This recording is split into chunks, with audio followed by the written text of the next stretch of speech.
नमस्कार शेतकरी मित्रांनो, कृषी कल्याण युट्यूब चॅनल मध्ये सर्व शेतकरी बांधवांचं हार्दिक स्वागत आहे। सर्व शेतकरी बांधवांना एकच विनंती आहे, या साईडला दिसत असलेल्या काळ्या बटनावरती क्लिक करा, जेणेकरून तुम्ही आम्हाला सबस्क्राइब कराल। आणि तुम्ही जर आम्हाला सबस्क्राइब केलं तर शेती संबंधित असेच नवनवीन व्हिडिओ तुम्हाला आमचे सर्वप्रथम पाहायला भेटतील। तर शेतकरी मित्रांनो, चला तर व्हिडिओला सुरुवात करूया। तर मित्रांनो, अखेर महाराष्ट्र राज्यातील 34 जिल्ह्यातील शेतकरी बांधवांसाठी अत्यंत आनंदाची बातमी आहे, कारण की महाराष्ट्रातल्या 34 जिल्ह्यातील शेतकऱ्यांना जवळपास 14,000 कोटी रुपयाचा खरीप हंगाम 2025 चा किमान 17,500 रुपयाचा पीक विमा हा वाटप होणार आहे। तर मित्रांनो, या संदर्भात थोडक्यात माहिती आपण संपूर्ण जिल्ह्याची 34 जिल्ह्याची एकाएकानं माहिती घेण्याचा प्रयत्न करणार आहोत। त्यामुळे तुम्हाला जर तुमच्या जिल्ह्याची माहिती पाहायची असेल तर हा व्हिडिओ शेवटपर्यंत बघा। व्हिडिओ जर शेवटपर्यंत बघितला तर तुमच्याही जिल्ह्याची माहिती तुम्हाला कळणार आहे। तर मित्रांनो, सर्वप्रथम आपण सुरुवात करूयात सोलापूर जिल्ह्यापासून। सोलापूर जिल्ह्यामध्ये बाजरी आणि सोयाबीन या दोन पिकाचा पीक विमा मिळणार आहे, हे कन्फर्म झालेलं आहे। सोलापूर जिल्ह्यामध्ये जवळपास 80 पेक्षा जास्त महसूल मंडळामध्ये या पिकाचा पीक विमा मिळणार आहे।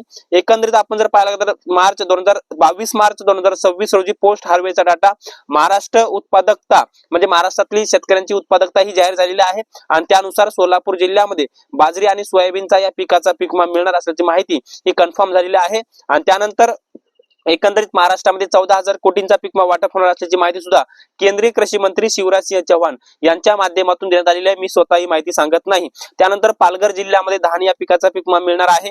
अहिल्यानगर जिल्ह्यामध्ये फक्त सोयाबीन या एकाच पिकाचा पीक विमा मिळणार आहे। त्यानंतर विदर्भातल्या 5 जिल्ह्यामध्ये सुद्धा सोयाबीन या पिकाचा पीक विमा भेटणार आहे, ज्याच्यामध्ये बुलढाणा जिल्ह्यामध्ये 50% पेक्षा जास्त सोयाबीनचा पीक विमा मिळणार आहे। यवतमाळ जिल्ह्यातल्या 90 पेक्षा जास्त महसुली मंडळामध्ये सोयाबीन या पिकाचा 60% प्रमाणे हा पीक विमा मिळणार आहे। अकोला जिल्ह्यातल्या 50 मंडळामध्ये सोयाबीन या पिकाचा 50% पेक्षा जास्तचा पीक विमा मिळणार आहे। 50% म्हणजे आता उदाहरणार्थ हेक्टरी 100% जर नुकसान असेल तर 50,000 रुपये मिळतात। आता 50% प्रमाणे 25,000 रुपये प्रति हेक्टर प्रमाणे असं आपण गृहीत धरू शकतो। त्यानंतर वाशिम मध्ये सुद्धा 50% पेक्षा जास्त नुकसान आहे, या जिल्ह्यामध्ये सुद्धा सोयाबीन या पिकाचा पीक विमा मिळणार आहे। अमरावती जिल्ह्यामध्ये सुद्धा पीक विमा सोयाबीनचा मिळणार आहे। त्यानंतर नाशिक, जळगाव, वर्धा या तिन्ही जिल्ह्यामध्ये सोयाबीन व इतर पिकाचा पीक विमा शेतकऱ्यांच्या खात्यात वर्ग होणार आहे। त्यानंतर सांगली, नागपूर, चंद्रपूर या तिन्ही जिल्ह्यामध्ये सुद्धा सोयाबीन या पिकाचा 35% पेक्षा जास्त पीक विमा मिळू शकतो।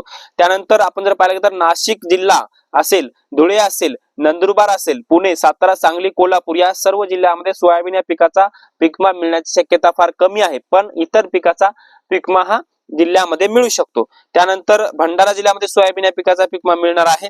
त्यानंतर आपण जर पाहिलं गेलं तर ठाणे जिल्हा असेल, रायगड असेल या दोन जिल्ह्यामध्ये धान या पिकाचा पीक विमा मिळणार आहे।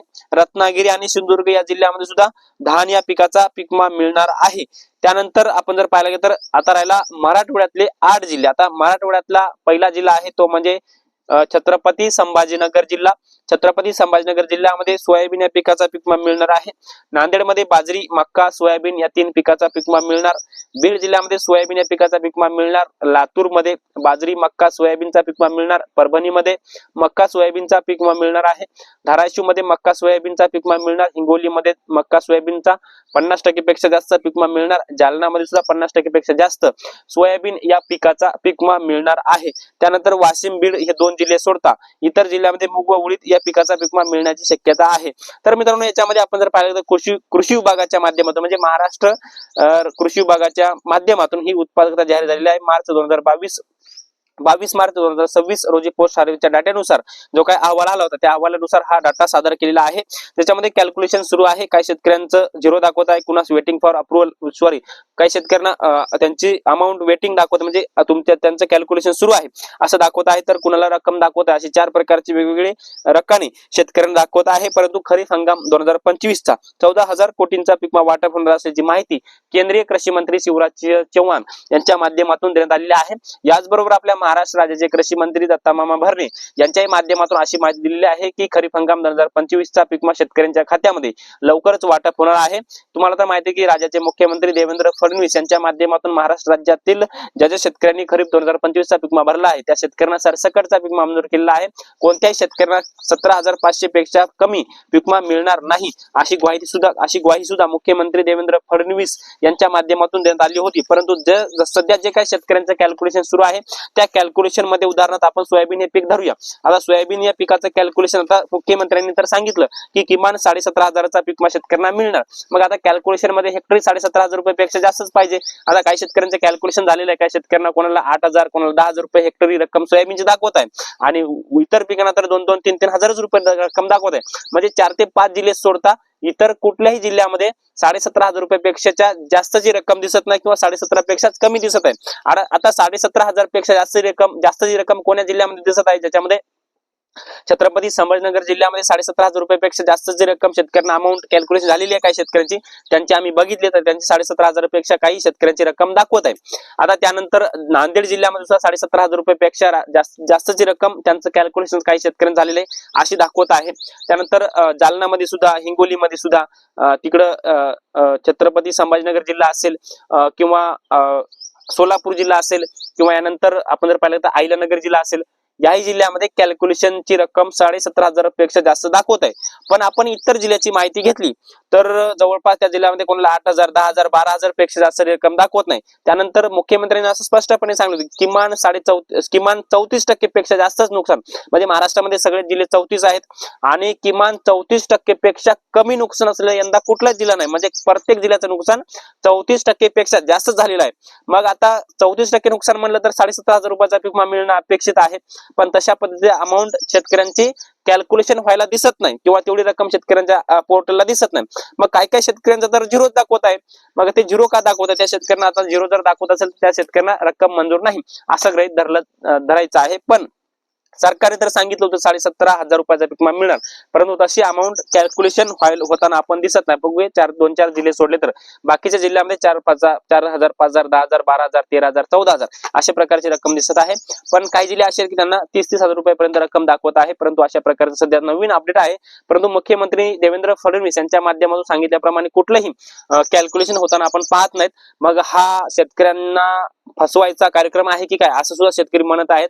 कारण की मुख्यमंत्री देवेंद्र फडणवीस यांच्या माध्यमातून एक पत्रकार परिषद घेतली आणि त्या पत्रकार परिषदेमध्ये सांगण्यात आलेलं होतं की किमान आम्ही शेतकऱ्यांना 17,500 रुपये देणार, 34% नुकसान असलेल्या जिल्ह्यामध्ये 17,500 रुपये आम्ही देणार असं त्यांनी स्वतः सांगितलं होतं. आणि प्रेस कॉन्फरन्स म्हणजे पत्रकार परिषद घेतली होती, त्याच्यामध्ये त्यांनी सांगितलं होतं. त्याचे व्हिडिओ सुद्धा आपल्याकडे उपलब्ध आहेत आणि सर्व न्यूज मीडियामध्ये सुद्धा याची व्हिडिओ उपलब्ध आहेत. मग हा शेतकऱ्यांना फसवण्याचा कार्यक्रम आहे.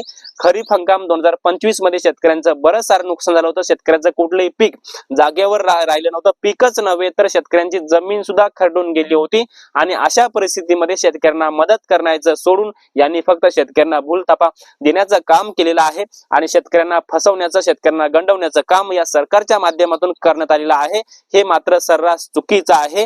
ते आपण जर पाहायला गेलं तर शेतकऱ्यांना त्यांच्या माध्यमातून 31,628 कोटींचं पॅकेज जाहीर केलं, मात्र प्रत्यक्षात मात्र 20,000 कोटी वाटप केले. मग बाकीचे 12-13 हजार कोटी कुठे गेले हे शेतकऱ्यांना प्रश्न पडलेला आहे. हे सरकारनं उत्तर द्यावं. परंतु मुख्य प्रश्न असा आहे की तुम्ही शेतकऱ्यांना 17,500 रुपये देतो म्हणून म्हणले होते, मग शेतकऱ्यांना एकही रुपया मिळाला नाही. काही शेतकऱ्यांना तर रक्कम झिरो दाखवत आहे. आता अशा प्रकारचं हे अपडेट आहे मित्रांनो. परंतु आपण जर पाहायला गेलं तर आता पीक विमा लवकरच वाटप होईल अशी सुद्धा शक्यता आहे. कृषी विभागाच्या माध्यमातून, प्रशासकीय अधिकाऱ्यांच्या माध्यमातून अशीच माहिती सध्या मिळत आहे. परंतु सरकारने जे 17,500चा शब्द शेतकऱ्यांना दिला होता ते मात्र खोटा ठरताना आपल्याला दिसत आहे. तर मित्रांनो हा व्हिडिओ कसा वाटला कमेंट्स मध्ये नक्की कळवा. सरकारबद्दल तुमचं काय मत आहे हे सुद्धा कमेंट्स मध्ये नक्की कळवा. तर मित्रांनो या माहितीसह मी तुर्तास इथेच थांबतो. तोपर्यंत आपल्या सर्वांचे मनापासून धन्यवाद.